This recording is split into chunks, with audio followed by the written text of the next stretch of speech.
কিমান দূৰ আগবাঢ়িছে বিৰোধীৰ মিত্ৰতা প্ৰক্ৰিয়া আজি উকলিল বিধায়ক অখিল গগৈৰ ডেডলাইন নিৰ্বাচনৰ পূৰ্বে বিৰোধী মিত্ৰজোঁট গঠনক লৈ বৰ্তমান ৰাইজৰ দলৰ স্থিতি কি ডেডলাইন উকলিলে কি সিদ্ধান্ত ল'ব ৰাইজৰ দলে তাক লৈ ৰাজ্যত আৰম্ভ হৈছে জল্পনা কল্পনা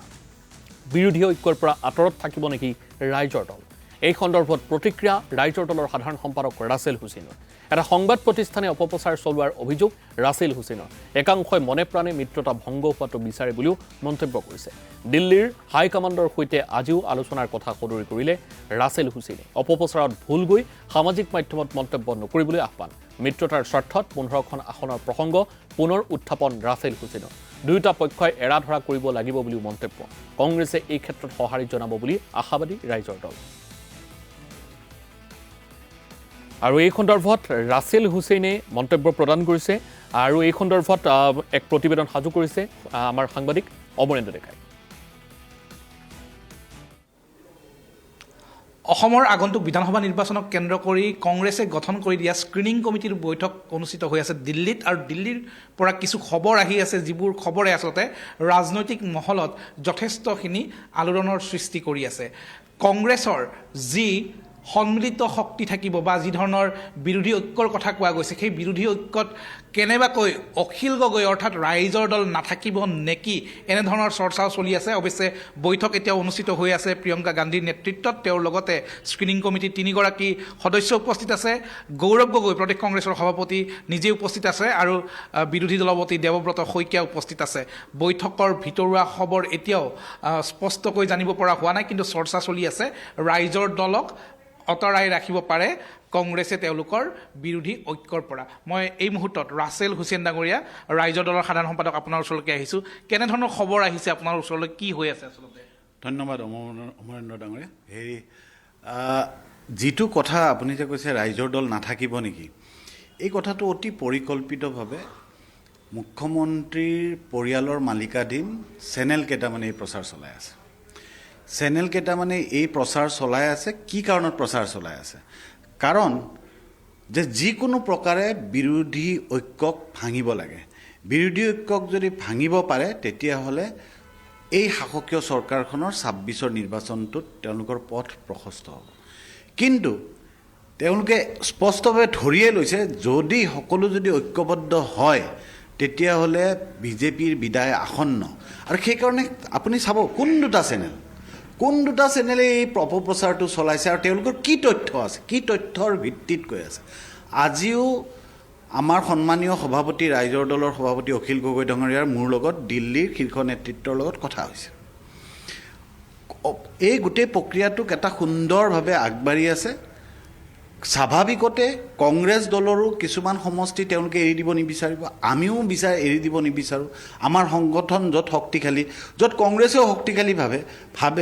তাতে স্বাভাৱিকতে অলপমান মতানৈক্য থাকিব আমি ভাবোঁ 2 এদিনৰ ভিতৰত এই মতানৈক্য দূৰ হ'ব কিন্তু আজি শংকিত কোন হৈছে শাসকীয় দল শংকিত কিন্তু ক'ৰবাত এতিয়াও বৰফ গলা নাই ক'ৰবাত আপোনালোকৰ আসন ভাগ বতৰাক কেন্দ্ৰ কৰি অহিনকুল সম্পৰ্ক ঠিক ক'ব খোজা নাই কিন্তু নিমিলা অংক যে চলি আছে আপোনালোকৰ মনত সেয়া কিন্তু স্পষ্ট চাওক আমাৰ যোৱা 19 ফেব্ৰুৱাৰীৰ দিনাখন সভা হৈছিল সেইখন সঁচা অৰ্থত ক'ব গ'লে ডিচেম্বৰ মাহৰ 12 তাৰিখৰ পিছত সেইখন আনুষ্ঠানিকভাৱে এখন সভা হৈছিল আৰু এটা কথা স্পষ্ট 2-3খন আসনক লৈ এটা মতানৈক্য আছে কিন্তু আজিও আমাৰ নেতৃত্বৰ লগত কংগ্ৰেছ নেতৃত্বৰ লগত দিল্লীত কথা হৈছিল আমাৰ সভাপতিৰ লগত কথা হৈছিল আমি আশা ৰাখিছোঁ যে এই ঐক্য থাকিব আৰু এই ঐক্য কাৰণ বৃহত্তৰ স্বাৰ্থত কাৰণ আমাৰ বৰ্ধিত কাৰ্যনিৰ্বাহকে 20খন আসনৰ কথা কৈ দিছিল যে 20খন আসনত নেখেলিলে এলায়েন্স কৰিব নালাগে তাৰপিছতো আমাৰ অখিল গগৈ ডাঙৰ আহ্বান ক্ৰমে আমি 15খন আসনলৈকে আহিলোঁ সিদিনা আজি দুদিন আগত বাতৰি কাকতত ওলাইছে 15খনৰ যদি আমাক 12-13খনো আমাৰ তালিকাৰ পৰা আমাক দিয়ে আসন বাকী দুখন তেওঁলোকৰ পচন্দ মতে দিয়ক য'ত কংগ্ৰেছৰো সাংগঠনিক ভেটি শক্তিশালী নহয় আৰু এটা কথা চাব যে এই যিবিলাক অপপ্ৰচাৰ আৰম্ভ হৈছে এই অপপ্ৰচাৰত বিৰোধী ঐক্যক সহযোগী দলবোৰক যিবোৰ আসন এৰি দিয়াৰ কথা চলিছে সেয়া জাতীয় পৰিষদকে হওক সেয়া ৰাইজৰ দলক বা বামপন্থী ৰাজনৈতিক দলকেইটাকে হওক সেই আসনখনতো প্ৰাৰ্থিত্ব প্ৰত্যাশী কংগ্ৰেছৰ আছে সেই প্ৰাৰ্থিত্ব প্ৰত্যাশী বা সেই গ্ৰুপটোক কনচিলিডেট কৰাৰ কাৰণে অতি পৰিকল্পিতভাৱে চৰকাৰী পৃষ্ঠপোষকতাৰ কিছুমান চেনেলে এই অপপ্ৰচাৰটো চলাইছে কাৰণ কিয় যাতে প্ৰেছাৰ গ্ৰুপ হিচাপে তেওঁলোকক কনচিলিডেট ঠিক আছে, আপোনালোকে মিডিয়া সমালোচনা কৰিছে বাৰু, মিডিয়াৰ কথাটো মই আঁতৰত ৰাখিলোঁ। কিন্তু আপোনালোকে চাওক, এতিয়া ধৰক যিবোৰ সমষ্টিৰ আমি উদাহৰণস্বৰূপে দিব পাৰোঁ মন্দিয়া, ঠিক সেইদৰে পূব গোৱালপাৰা,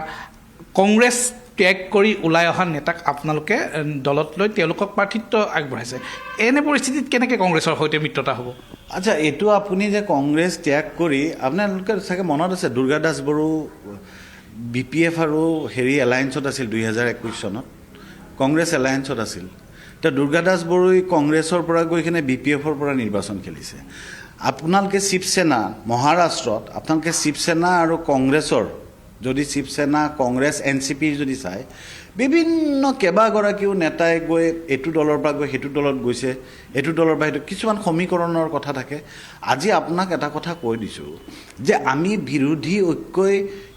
কোনে কিমানখন আসন পাইছে তাতকৈ বেছি বিৰোধী ঐক্যই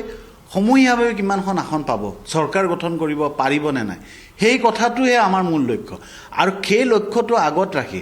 আজি যদি কোনোবাই আজি ৰাইজৰ দলৰ কোনোবা নেতাই কি বিগত সময়ছোৱাত জাতীয় পৰিষদত যোগদান কৰা নাই নেকি? জাতীয় পৰিষদৰ নেতাই কোনোবা ৰাইজৰ দলত যোগদান কৰা নাই নেকি? কংগ্ৰেছৰ নেতাই আমাৰ তাত যোগদান কৰা নাই নেকি?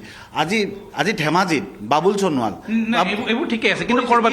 তেওঁলোক বিধায়ক, যোন কোনোবা কংগ্ৰেছৰ বিধায়ক হোৱাৰ কাৰণে এইটো অপৰাধ হ'ব পাৰে নেকি? প্ৰথমতে তেওঁ এজন ৰাজনীতিবিদ। আজি ধেমাজিত বাবুল সোণোৱাল কিমান ভোটত হাৰিছিল? মাত্ৰ 9,225টা ভোটত হাৰিছিল ৰণোজ পেগুৰ ডাঙৰীয়াৰ লগত বাই ইলেকশ্যনত সাধাৰণতে চৰকাৰী জিকে। মই ৰাজনৈতিক বিতৰ্কলৈ যাব খোজা নাই, কিন্তু খবৰবোৰ যি আহি আছে, খবৰ মানে কি, এইটো স্বাভাৱিক এটা ৰাজনৈতিক দলত আদৰ্শগতভাৱে যদি আপুনি প্ৰশ্ন কৰিব যে আমাৰ কোনোবা নেতা বিজেপিলৈকে গৈছে নেকি, আমাৰ নেতা শেষ মুহূৰ্তত কোনোবা বিজেপিলৈ গৈছে নেকি, কোনোবা বিজেপি নেতা জাতীয় চেতনা থকা মানুহে যদি এই বিজেপিৰ যি অপশক্তি বা জাতি ধ্বংসকাৰী যিবিলাক তেওঁলোকৰ পদক্ষেপ তাৰ পৰা যদি তেওঁলোকৰ মোহ ভংগ হৈ আহে, আমাৰ মষ্ট ৱেলকাম। আজি যিকোনো দলৰ পৰা আহিব পাৰে। সেইকাৰণে এইটো কোনো আদৰ্শৰ প্ৰতি ৰাইজৰ দলৰ আদৰ্শৰ প্ৰতি আকৃষ্ট হৈ কোনোবা ৰাজনৈতিক দলৰ নেতা আহিছে সেইটোক লৈ কেতিয়াও প্ৰশ্ন হ'ব নোৱাৰে। ক'ৰবাত ৰাইজৰ দলক ক'ৰবাত অখিল গগৈক কংগ্ৰেছে আস্থাত বিশ্বাসত ল'ব খোজা নাই নেকি? চাওক, এটা কথা আপুনি চাব যে ৰাইজৰ দল এটা নতুন ৰাজনৈতিক দল।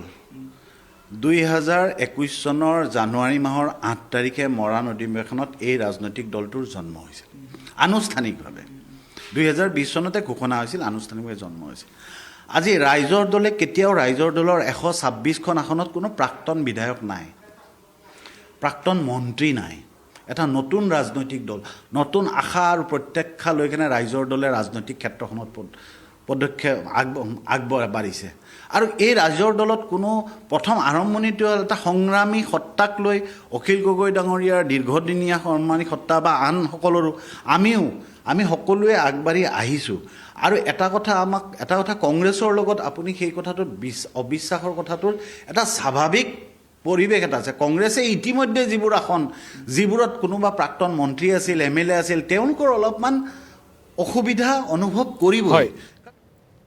আৰু এয়া আছিল ৰাছেল হুছেইনৰ প্ৰতিক্ৰিয়া। আমি ধন্যবাদ জনাইছোঁ অমৰেন্দ্ৰ ডেকা আপোনাক।